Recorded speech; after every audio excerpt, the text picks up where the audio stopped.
नमस्कार, मैं श्यामगिरी। आप देख रहे हैं टीवी टीएफडी इंडिया। टीवी इंडिया में आप सभी दर्शकों का स्वागत है। चंद्रबाबू नायडू जल्द करने वाले हैं मोदी के खिलाफ बड़ा फैसला। मोदी को वादा खिलाफी भारी पड़ेगा, यह बात कही जा रही है बड़ी प्राथमिकता से। पिछले दिनों जिस तरह से एक्टिविटी चंद्रबाबू नायडू की देखी गई और जिस तरह से जवाब देते हुए गृह मंत्री अमित शाह या भारतीय जनता पार्टी को देखा गया, आप दर्शकों को मैंने एक खबर दिखाई थी जिसमें चंद्रबाबू नायडू वित्त मंत्री निर्मला सीतारमण से मिलते हैं, कृषि मंत्री शिवराज सिंह चौहान से मिलते हैं और सड़क एवं परिवहन मंत्री नितिन गडकरी से मिलते हैं, अमित शाह से मिलते हैं, नितिन नवीन नए राष्ट्रीय कार्यकारी अध्यक्ष भारतीय जनता पार्टी के उनसे भी मिलते हैं, प्रधानमंत्री मोदी से भी मुलाकात तो उनकी होती है। और मुलाकात के बाद चंद्रबाबू नायडू एक डेडलाइन देते हैं और अपनी डिमांड रखते हैं 1,50,000 करोड़ रुपए का। लेकिन अब यह कहा जा रहा है कि यह सब कुछ एक सोची समझी रणनीति के तहत किया जा रहा है। मैं नहीं जानता कि असलियत क्या है, जब वक्त आएगा तो सामने आ जाएगा। लेकिन परिस्थितियां और हालात, तस्वीरें इस बात की गवाही देती है कि चंद्रबाबू नायडू कुछ बहुत बड़ा फैसला करने वाले हैं। अब चंद्रबाबू नायडू अगर बहुत बड़ा फैसला करने वाले हैं तो वह फैसला क्या हो सकता है? इससे यह साबित हो रहा है कि पिछले दिनों कांग्रेस की तरफ से एक बयान आया था कि हमारे पास 100 सांसद हैं और 172 लेकर के आओ और सरकार बना लो, मेरा 100 का समर्थन मिलेगा। इससे दो चीजें साबित होती हैं। पहला कि ऑफर मोदी सरकार के खिलाफ है कि मोदी सरकार को हटाना है, पहला इससे यह संदेश मिलता है। और दूसरा यह मिलता है कि इंडिया गठबंधन से अपने आप को कांग्रेस कहीं ना कहीं अलग कर रही है और यह साफ शब्दों में कह रही है कि हमारी किसी से बैर नहीं है। भाजपा के अलावा कोई भी दल 172 इकट्ठा कर ले और कोई भी प्रधानमंत्री बन जाए, भारतीय जनता पार्टी की सरकार को गिराने के लिए मैं 100 सांसदों का समर्थन बिना किसी शर्त का बाहर से करूंगा। बाहर से का मतलब यह होता है कि सरकार में शामिल नहीं होगी कांग्रेस और फुल सपोर्ट करेगी, यानी कि कोई शर्त नहीं होगा कांग्रेस का कि हमें यह मंत्रालय चाहिए, वो चाहिए, नहीं चाहिए। तो इससे दो चीजें और भी उत्पन्न होती हैं कि कांग्रेस यह काम इसलिए कर रही है कि चुनावी प्रणाली जो है, जो पूरी ध्वस्त हो गई है, लोकतांत्रिक तरीके से जो चुनाव हुआ करता था वह लोकतांत्रिक तरीका खत्म हो गया है, जिससे क्षेत्रीय दलों का भी अस्तित्व संकट में आ गया है और देश भी संकट में आ गया है। लोगों के, आम जनता के मतों का अधिकार भी संकट में है, जिस तरह से करोड़ों लोगों के नाम काटे जा रहे हैं। यह पहला मकसद है कि वह स्थापित, लोकतंत्र स्थापित हो। दूसरी, संविधान को पूरी तरह से खंड खंड करने के लिए भारतीय जनता पार्टी संविधान तो नहीं बदल पाई, क्योंकि 400 पार के नारे को दिया उसने और लोगों ने 240 पर ला दिया। इसीलिए तो चुनाव आयोग को खरीद लिया गया। यह नहीं कि पहले नहीं खरीदा गया था, पहले भी चुनाव आयोग राजीव कुमार के वक्त भी भाजपा के लिए काम कर रहे थे, लेकिन ज्ञानेश कुमार कुछ ज्यादा ही मेहरबान हो गए हैं, पूरे लोकतंत्र को समाप्त कर रहे हैं। यह एक संकट का परिस्थिति है। ऐसे में चंद्रबाबू नायडू बड़ी कारगर साबित हो रहे हैं और चंद्रबाबू नायडू ने कदम आगे बढ़ाया है। इस बात की पुष्टि वाईएसआर जगनमोहन रेड्डी ने भी की थी कि चंद्रबाबू नायडू राहुल गांधी से लगातार संपर्क में हैं। अब इस तरफ भी इशारा जा रहा है कि प्रधानमंत्री नरेंद्र मोदी ने यह माना कि मिशन 37 चल रहा है। यह मिशन 37 क्या है? क्या युवाओं के रोजगार के लिए है?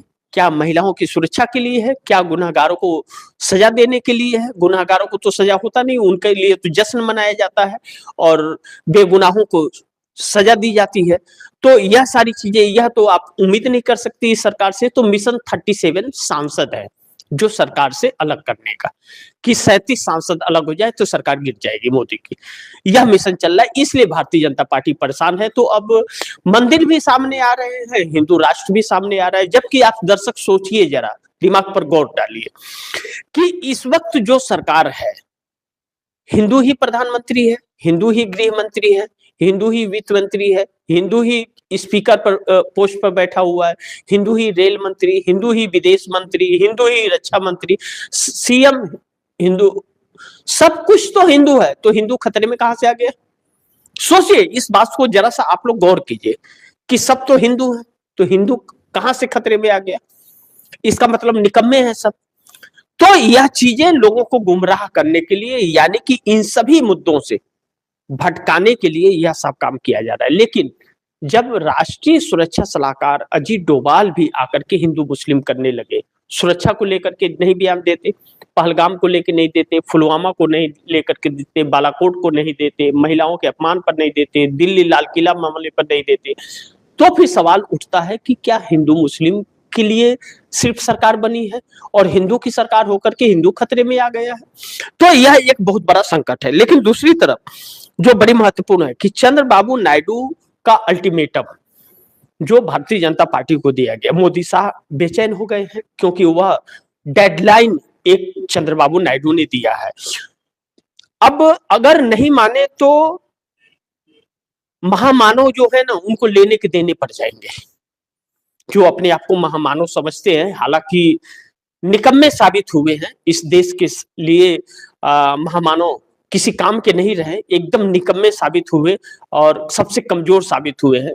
विदेश नीति फेल रही, कूटनीति फेल रही, राजनीति फेल रही, सिर्फ पप्पी अझप्पी में समय गंवा दिया 12 साल। तो ऐसे में चंद्रबाबू नायडू का यह कदम एकजुटता के लिए जो बढ़ाया जा रहा है, मोदी सरकार इससे खासा परेशान है। लेकिन बिहार के अंदर जो नीतीश कुमार की रणनीति है, नीतीश कुमार के ऊपर वैसे देश की जनता को भरोसा तो नहीं है और चंद्रबाबू नायडू पर भी भरोसा नहीं है। यह देश की जनता नीतीश और नायडू को सबसे बड़ा दुश्मन अपना समझती है, क्योंकि इन्हीं दोनों की वजह से मोदी की सत्ता काबिज है। लेकिन मैं नहीं मानता कि यह सच है।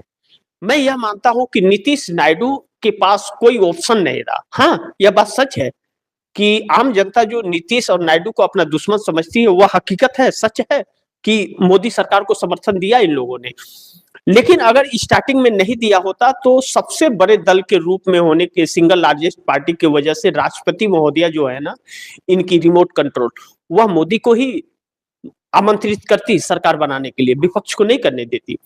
लेकिन उसके बाद जो हालात बने और 3 बार सरकार गिराने की जो कोशिश की गई, तो कांग्रेस ने जो ऑफर दिए प्राइम मिनिस्टर का, नीतीश कुमार को भी दिए, चंद्रबाबू नायडू को भी, तो एक बार नीतीश को दिया तो नीतीश आए नहीं, और दूसरा बार जब चंद्रबाबू नायडू और नीतीश, कहा यह जाता है, चर्चाओं में है कि यह लोग आने की कोशिश किए इंडिया गठबंधन में मोदी के विकल्प के तौर में, जब वो वादा खिलाफी किया जा रहा था, जिस समय आंध्रा और बिहार का मुद्दा उठा था पार्लियामेंट में विशेष राज्य का दर्जा का, तो जब सरकार ने मना कर दिया कि हम नहीं देंगे, और वह वादा किया था समर्थन लेते समय कि हम करेंगे, और साफ इंकार कर दिया पार्लियामेंट में, तब इंडिया गठबंधन में आने की इन लोगों ने कोशिश की, लेकिन इंडिया गठबंधन एकजुट नहीं था।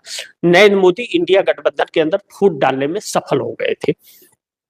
अब जब भारतीय जनता पार्टी और आरएसएस का यही रणनीति रही मोदी आने के बाद कि विपक्ष में फूट डालो कि एकजुट न हो सके और सत्ता बदले पड़ा रहे, और ईडी सीबीआई का शिकंजा उनके ऊपर कस दो, विपक्ष के ऊपर, ताकि वह उसी में उलझे हुए रहेंगे। अब ऐसे में 2 चीजें हुई कि झारखंड के हेमंत सोरेन के ऊपर को भी ईडी द्वारा डाल दिया गया, और ममता बनर्जी को और शरद पवार को मोहरा बनाया गया।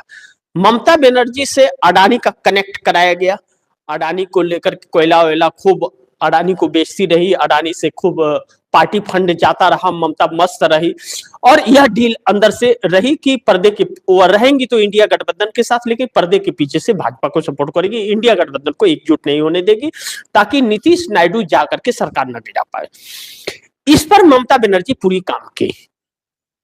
लेकिन आज ममता बनर्जी जिस हाल में है, यह भी सच है कि पश्चिम बंगाल के अंदर ड्रामा भी बहुत चल रहा है, आप सोचिए, कई दिनों से ममता बनर्जी को ही प्रेजेंट किया जा रहा है टीवी चैनलों पर, हर जगह डिबेट में, हर जगह ममता बनर्जी छाई हुई है।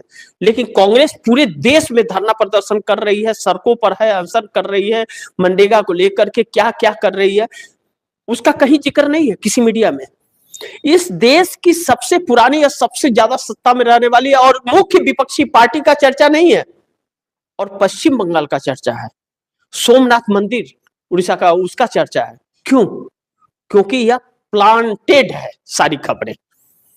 अब ममता बनर्जी को इंडिया गठबंधन का साथ भी चाहिए और नरेंद्र मोदी विपक्ष में भी चाहिए पश्चिम बंगाल के अंदर। तो चौथी बार अगर सीएम बनना है तो यह सारा प्लान करना है। अब फंस गई है ममता भी और फंस गई है भाजपा भी ईडी के चक्कर में। अब ऐसे में कहा जाता है कि चंद्रबाबू नायडू ममता को अपने खेमे में लेने के लिए तैयार, वो बातचीत कर रहे हैं और नीतीश कुमार का, ताकि क्या नाम है कि चंद्रबाबू नायडू प्राइम मिनिस्टर बन सके। अब चंद्रबाबू नायडू प्राइम मिनिस्टर बनेंगे कि नहीं बनेंगे, लेकिन भाजपा के अंदर तक इस बात की दर्द हो गया है और यह बयान आ गया है नरेंद्र मोदी की तरफ से कि मिशन 37 चल रहा है, यानी कि 37 सांसद को अलग करने के लिए। तो 37 सांसद में तो 18 चंद्रबाबू नायडू के और 12 नीतीश कुमार के, 30 यही हो जाएंगे। 7 जो बड़ी महत्वपूर्ण है, उस 7 का पूरा नाम अभी तक तस्वीर में नहीं है, लेकिन यह कहा जा रहा है कि नवीन पटनायक चंद्रबाबू नायडू के संपर्क में है, 4 सांसद है, और एक अनुप्रिया पटेल और 2 जयंत चौधरी, यानी कि 37 सांसद यह जाने वाले हैं और इनके दम पर इंडिया गठबंधन की तरफ से चंद्रबाबू नायडू सरकार में आ जाएंगे। लेकिन कांग्रेस का रुख अलग है। कांग्रेस अपने आप को इंडिया गठबंधन से कहीं ना कहीं अलग कर ली है, क्योंकि सब अपनी अपनी डफली बजा रहे हैं। कांग्रेस अपना सड़कों पर निकल करके गांव गांव घूम रही है और लोगों को एकत्रित कर रही है, यानी कि कुछ तो अंतर बहुत बड़ा चल रहा है। और यह कहा जाता है कि चंद्रबाबू नायडू ने जो अल्टीमेटम यानी कि डेडलाइन दिया मोदी साहब को, बेचैन हो गए हैं, और यही वजह रहा कि चंद्रबाबू नायडू के पास प्रधानमंत्री बनने का ऑफर है और उस पर वह काम कर रहे हैं। आगे की देखते हैं क्या होता है, वक्त बताएगा, आएगा वक्त।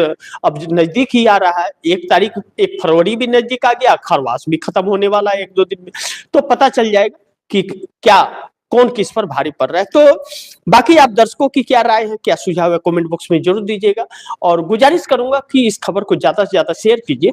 टीवी TFD इंडिया को आपने सब्सक्राइब नहीं किया, सब्सक्राइब कर लीजिए। मिलते हैं अगली खबर के साथ, तब तक के लिए नमस्कार।